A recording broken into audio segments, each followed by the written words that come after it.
are looking at a live view of the Falcon Heavy.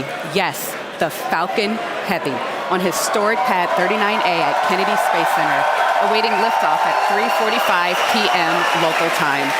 Welcome to our live launch webcast. My name is Lauren Lyons. I'm an engineer in our flight reliability department here at SpaceX, and I am so excited to be here with you today, along with my co-hosts, bringing you coverage of the first ever test flight of Falcon Heavy. At liftoff, Falcon Heavy is going to be the world's most powerful operational rocket by a factor of 2. And today is the day that we attempt to demonstrate that power. And because it is a test flight, there is no satellite customer on board the vehicle today, but the fairing is not empty. We do have some very interesting payloads going up on this flight that we'll talk about later on in the webcast.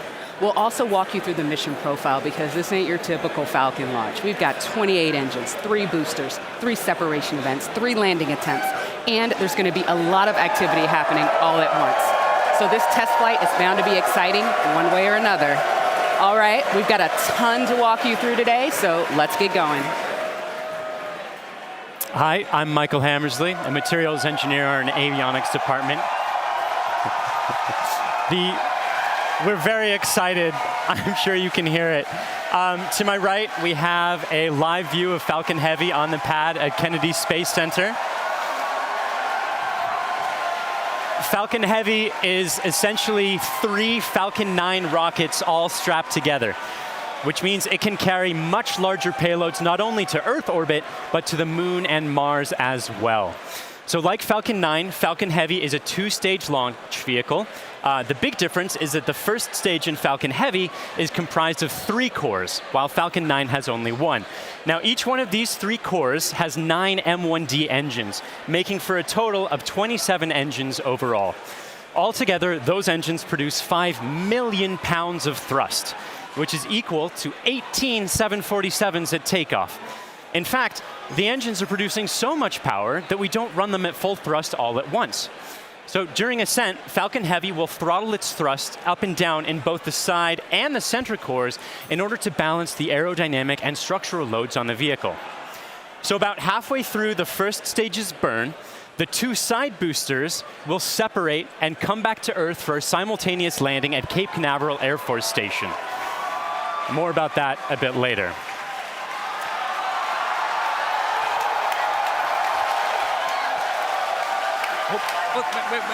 Wait. At that point, the mission proceeds very much like a standard Falcon 9 flight.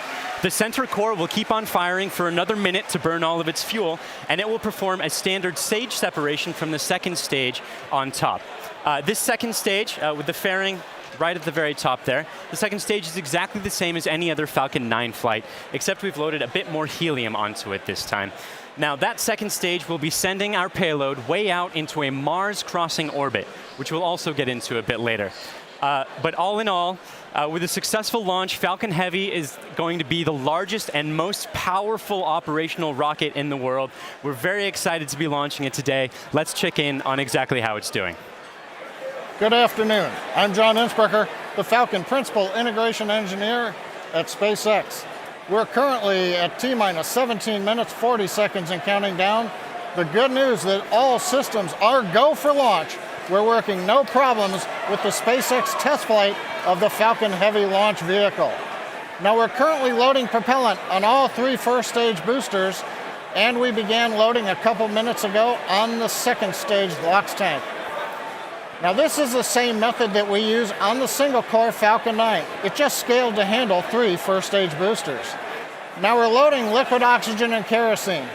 We do that because in order to support combustion, you need oxygen. And in the vacuum of outer space, there isn't any. So we bring our own liquid oxygen, chilled and densified. You may have heard densified in the past. That allows us to pack the maximum amount into the LOX tanks on the Falcon Heavy.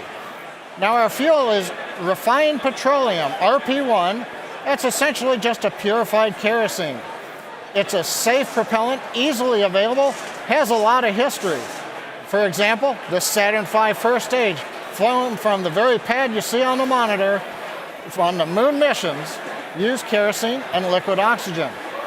Now the big news this afternoon has been the weather, and we've eaten up most of our launch window. Now we won't have the ability to hold the countdown any further now that we are into liquid oxygen loading. The good news is that the winds are looking good. We're working no issues on the Falcon Heavy. However, if there is an issue in the last minutes, we won't be able to launch today. There is a backup date available tomorrow. And I've said it before, launch is hard, and Falcon Heavy is no exception. We're essentially counting down 3 rockets simultaneously. So the SpaceX team is going to be conservative in case anything pops up in the last minutes. But as the energy and the enthusiasm from the team gathering below me outside of Mission Control Center X is growing, we are go at T-minus 15 minutes and 40 seconds and counting. My name is Brian, and I'm part of the software team here, and I'm standing just outside Mission Control as the crowd gathers behind me. We're all anxiously awaiting this very first test flight of Falcon Heavy. Now today, SpaceX has over 6,000 employees in locations across the country, but it wasn't always like that. Now when SpaceX was first founded in 2002, it was just a small group of engineers who believed that they could reduce the cost of exploring space, but had never actually built a rocket themselves. Now Falcon 1 was the first rocket we developed, and it was pretty small relative to Falcon 9 and Falcon Heavy. While the Falcon Heavy on the right of your screen is over 230 feet tall, Falcon 1 stood only about 70 feet tall and could only carry about ½ a ton to orbit. However, despite its small size, Falcon 1 served a very large purpose. It was our roadmap to using modern technologies to engineer a vehicle that was not just more reliable, but was less expensive than alternatives. Now, we had 3 test flights of the Falcon 1 before we found success. But on that 4th Falcon 1 flight, it became the first privately developed liquid-fueled rocket to reach Earth orbit. Now fast forward to today, and SpaceX has had 49 successful rocket launches. We have recovered 21 first stages, and we have reflown 6 of those. We have had 14 Dragon launches and have successfully reused the spacecraft as well. Now our next step on this journey is just minutes from now when we'll attempt the first test flight of our heavy lift launch vehicle. Now there have been many challenges along this long road, and it has not been easy, but no matter what happens today, it has all been worth it. Now one of the many challenges we're hoping to overcome with this test flight is the recovery of all 3 cores of the Falcon Heavy first stage. Although we have demonstrated success with the recovery of a single core, 3 is on a whole nother level. So let's check in with Michael to get an overview of what that story may look like. At SpaceX, our primary goal is to enable people to live on other planets, most notably Mars. But it's hard to do this without dramatically lowering the cost of access to space. And the best way to accomplish that is to reuse as much of the rocket as possible. So we've been successful at landing and reusing Falcon 9 rockets for over 2 years now. And Falcon Heavy aims to continue this trend of reusability. So today, we'll be attempting to recover all 3 of the first stage cores by using both of our landing methods, by land and by sea. So the side boosters have actually been used before on missions TICOM 8 and CRS 9. And at the time of booster separation, during ascent, the side cores will still be going slowly enough to turn around. So it makes sense to return them to Cape.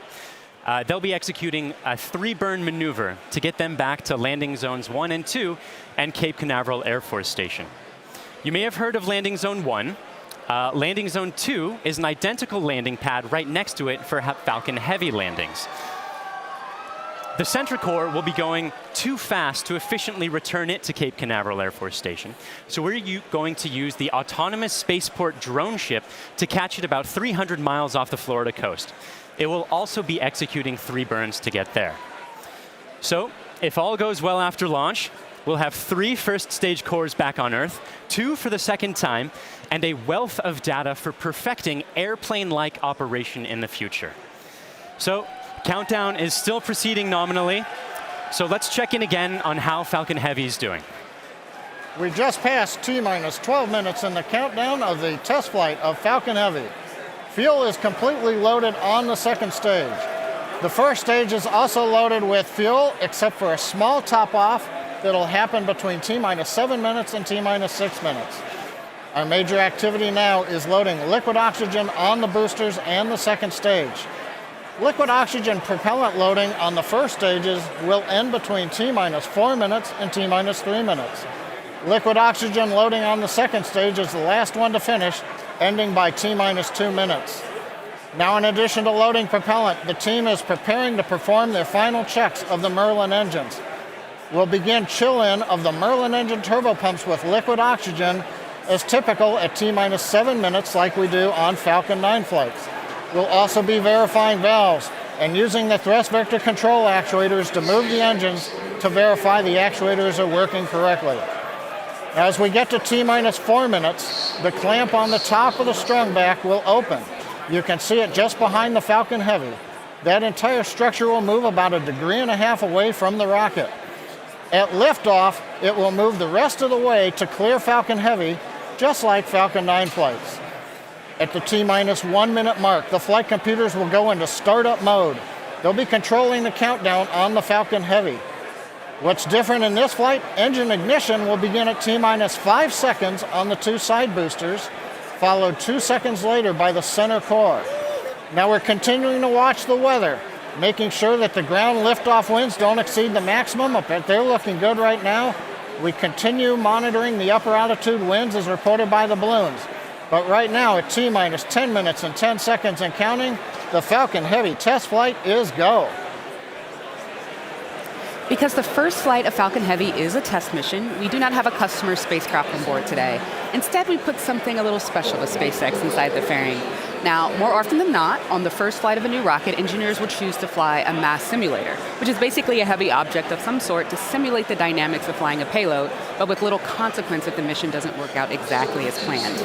And as many of you already know, we have opted to have a little fun with our mass simulator. Stacked inside the fairing is Elon's cherry red Tesla Roadster, and inside of it, a passenger. His name is Starman, but don't worry, he's not human. But he is donning the SpaceX-designed spacesuit that our human astronauts will be wearing on Crew Dragon. And if all goes well today, we hope to get some live views of it as it makes its way into space. Now, in addition to the Roadster, you might also catch a glimpse of a smaller passenger, which is a tiny little Hot Wheel Roadster carrying a tiny little Starman, which is a little Easter egg for today's mission, so keep your eyes peeled for that. But those are not the only payloads we're flying today. Secured inside the Roadster is another really special passenger called an ARC. An ARC is a 5D laser optical quartz storage device, which is essentially a high-tech, high-data storage unit that can survive in the harsh environment of space. It's built by the ARC Mission Foundation, which is an organization whose purpose is to store libraries of human knowledge and data on these devices and send them off into space with interplanetary travelers, thus preserving human achievements well beyond Earth. On the ARC that's being launched today, the Foundation has stored Isaac Asimov's classic sci-fi series, The Foundation Trilogy, which was the original inspiration for the ARC mission. And given that making humanity a multiplanetary species is the core purpose of SpaceX, launching an ARC on this mission just seemed fitting. And last but certainly not least, a little something special for our hardworking SpaceX team. Mounted on the payload attach fitting, which is the structure that holds the Roadster onto the second stage, there's a plaque on which the names of over 6,000 of our SpaceX employees are engraved. The work that goes into designing, building, testing, and launching a vehicle of this sort is no small feat. And we are super excited to be a part of the Roadster's billion-year journey through the solar system. As Lauren just mentioned, if all goes well today, Falcon Heavy will put the Roadster on board into an Earth-Mars orbit around the sun on a journey that could last for 1 billion years. Now, on a universal scale, this means that the Roadster will be tracing the shape of an ellipse with the sun at one of its fixed points, or one of its foci. Now, we call this heliocentric because it is sun-centered. The outermost distance on that same ellipse will intersect the path that Mars takes while it is on its own journey around the sun. That's quite far away. That will reach a maximum distance from Earth of over 400 million kilometers. In Earth terms, that's about the same as a trip around the equator 10,000 times. Now, during its journey, the Roadster will also reach a maximum velocity of nearly 40,000 kilometers per hour, or about 20 times faster than a speeding bullet. Now, as we said, it should stay up in orbit around the sun for about 1 billion years, and it's a very long, exciting road ahead, and we are thrilled to be able to take the first steps on that journey just 5 minutes from now.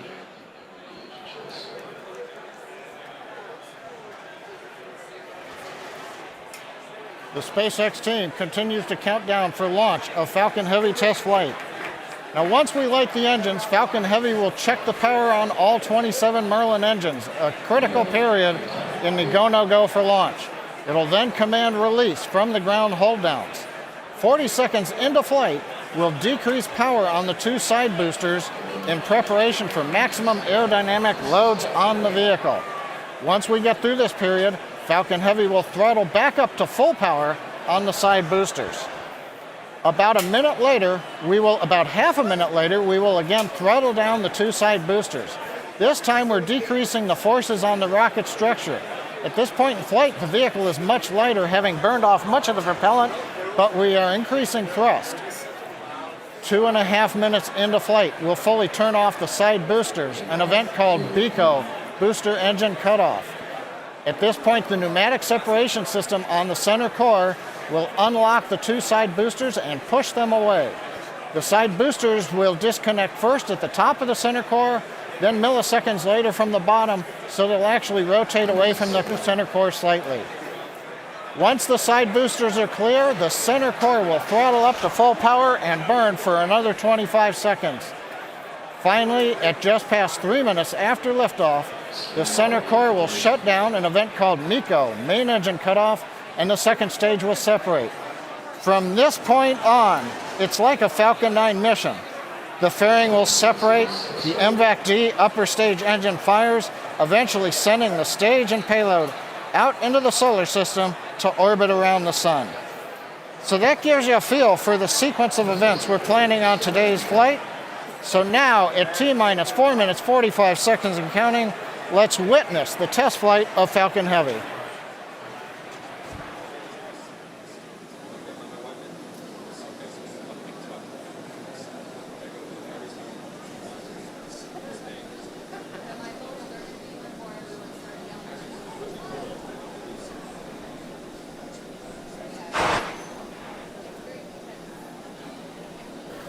AVAC and A1D fuel bleed has started.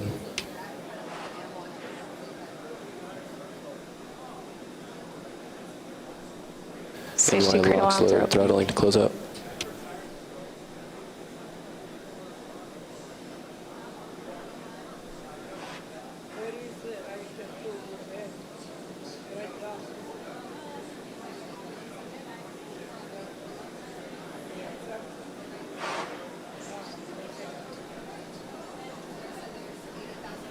NY lock sled complete.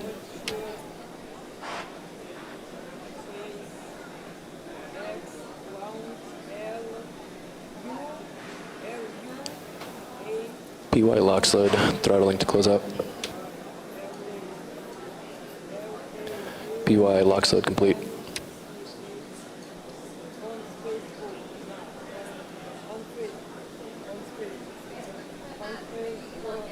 Stage 2 TVC motions nominal.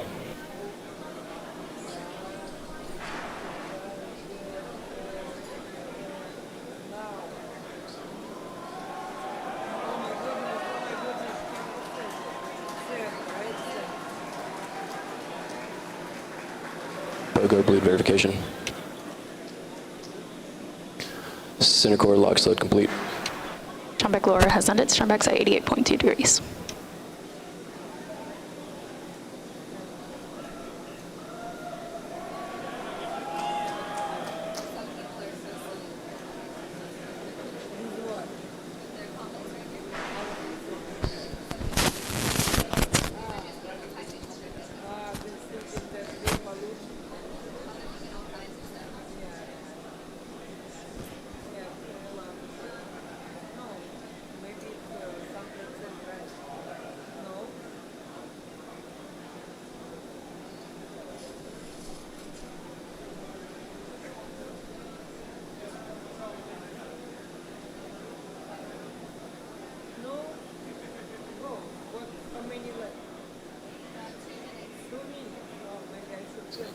Stage 2 lock sled complete. Falcon Heavy prop load is complete.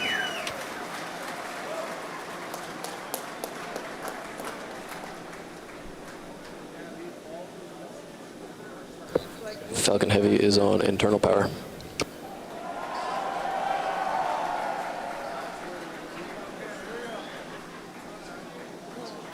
Vehicles in self-align. Ground gas close-outs has started. Falcon Heavy gas loads are complete.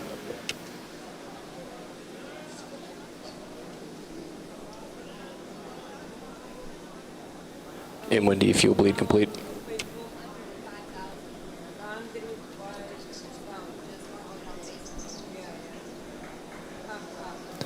M1D engine chill is complete. AFTS is ready for launch. Ground gas closeouts are complete. Falcon Heavy is in startup.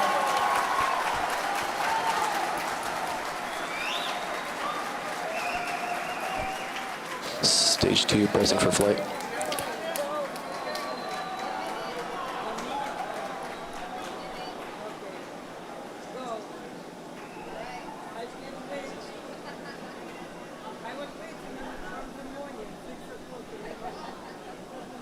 T-minus 30 seconds. Launch director on countdown 1. SpaceX, Falcon Heavy, go for launch. Falcon Heavy is configured for flight. T-minus 15, standby for terminal count. 10, 9, 8, Side booster ignition. 6, 5, 4, 3, 2, 1, 0. Ignition. Off. Go Falcon Heavy.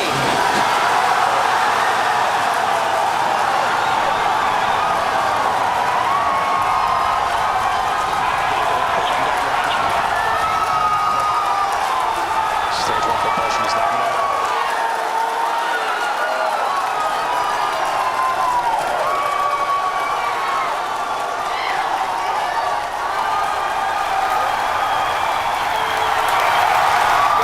T-plus 30 seconds, if you can hear me over the cheering. Falcon Heavy heading to space on our test flight. Building on the history of Saturn V Apollo, returning pad 39A to interplanetary missions. We're getting ready to throttle down for max Q.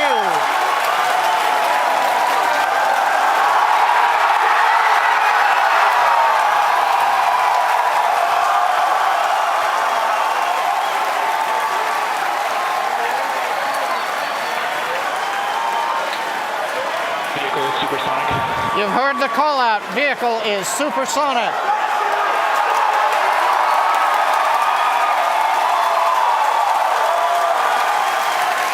Side boosters are now throttling back up to full Vehicle has power. reached maximum dynamic pressure. We're past max Q, the period of maximum loads on the vehicle. Next up, we'll be waiting for the side boosters to begin to throttle down prior to booster engine cutoff and separation 2.5 minutes into flight.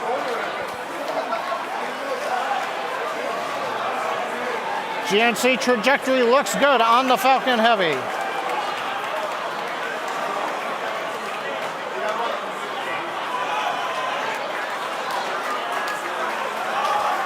Reports show that the M1D engine performance is nominal.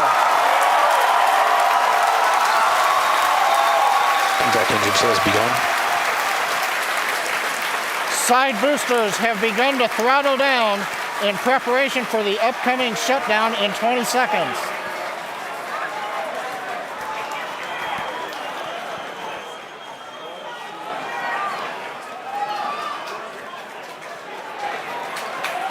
Major event coming up with side booster shutdown and separation. Inside shutdown. Side boosters. Beacon. Center. We throttling up. S1 keeps going.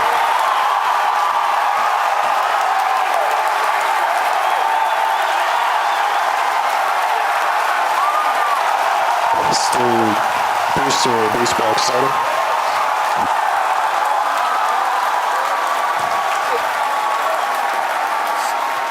Successful separation. We're coming up on MECO and shutdown. Stay set. Separation confirmed. Wave and back ignition. Boost big burn looks good on side boosters. Backburn start up.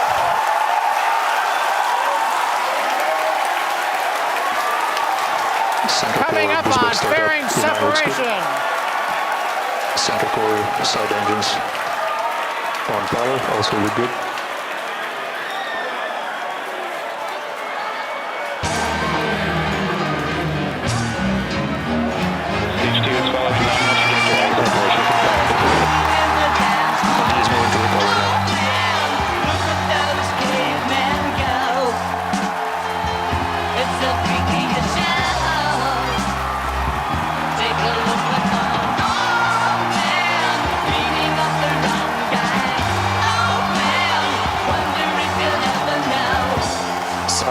booster boost back shutdown.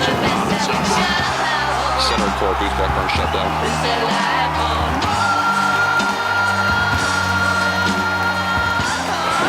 Acquisition of signal.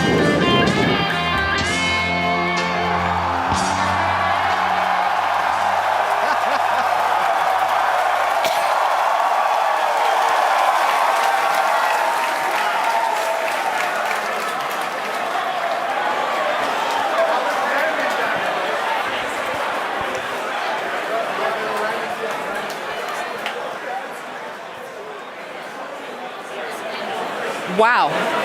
Wow, did you guys see that? That was awesome. That's the only thing I can really that was say right absolutely now. wild. Absolutely wild. I got nothing else. Oh, man. Recapping all the great things that you just saw there. Successful liftoff from the pad, successful stage separation, but before that, successful booster separation. You can see stage one. The two side boosters, pardon me, you can see the center core, and you can see MVAC lit up. Oh my gosh.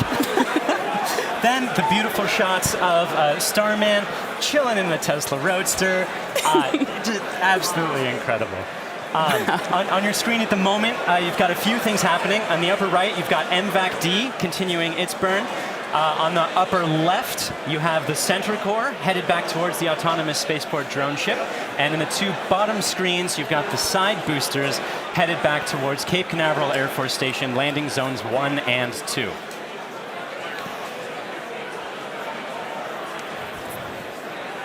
The next step coming up for the side boosters and the center booster is the re-entry burn.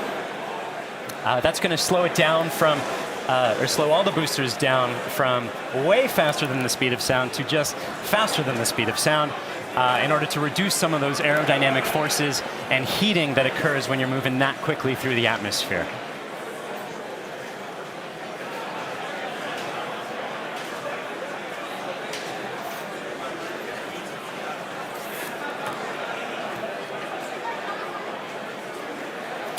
And as you can see on your screen, that re-entry burn for those two side boosters has begun.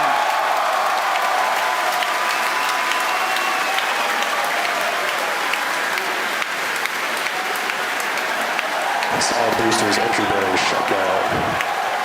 Side core entry burn target.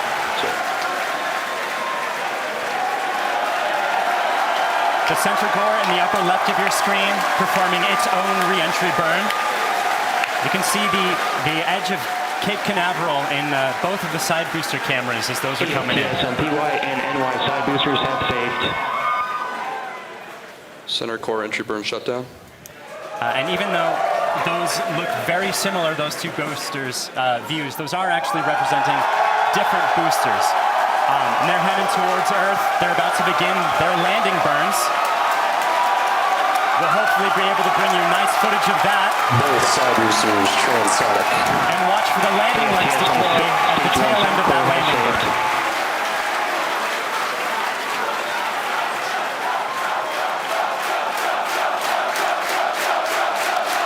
And that landing burn has started. Both boosters looking to be on track towards their respective landing zones. Landing burns have started. Side boosters landing legs have deployed.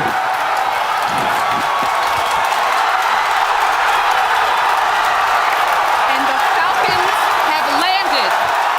LZ1, LZ2, both side boosters have touchdown. Landing operators move on to 11 by 1, recovery 1 and recovery 2. And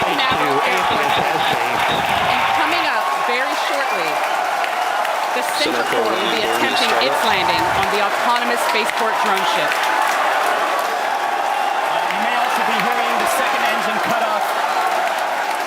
Check on your screen. Sometimes this footage goes out when it approaches the drone ship and the heavy vibrations make it lose signal. We're crossing our fingers that's not the case right now. Stage 2, nominal parking orbit insertion. So it looks like that landing is happening at the moment. We have lost signal. We're hoping that signal comes back shortly. Oh man, yeah. As Michael mentioned earlier, with the vibrations of the rocket and how it shakes up the cameras that are on the drone ship, sometimes we do lose signal or shakes up the antennas. Oh, and we've just gotten confirmation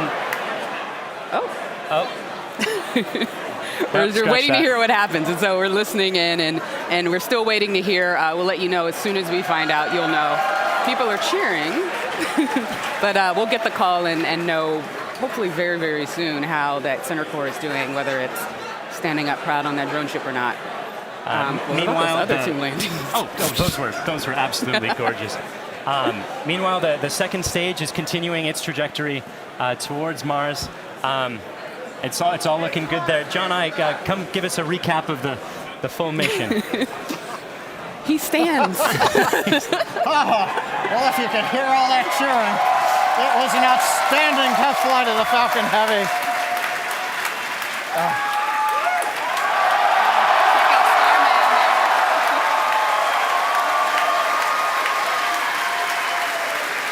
Cameras cycling right now. Live views coming down from low Earth orbit. The second stage successfully got there, and it got there as the culmination of a great Falcon Heavy test flight. We lit 27 engines, throttled the boosters up and down. We separated the side boosters. They came back spectacular, simultaneous landing. The center core did its job. The second stage did it. Everything that you could want in a test flight, we got here. Now we're just looking for the icing on the cake to find out what happened on the drone show. But all in all, an outstanding test flight for Falcon Heavy. Wow, what an absolutely momentous occasion. Thank you so much to the range for contributing their expertise to today's launch, the FAA for the licenses to launch and land those boosters, as well as the rest of Falcon Heavy. And thank you to you, the viewers, for joining us for a really, really cool moment here. And to find out what happened with the center core and what's going on with Starman as he makes its journey through space and all of our other launches, you can visit us at SpaceX.com and follow us on social media on LinkedIn and Twitter. If you would like to join us on exciting projects like these, please visit SpaceX.com/careers. From the entire grateful team here, thank you again for joining us. We'll see you next time.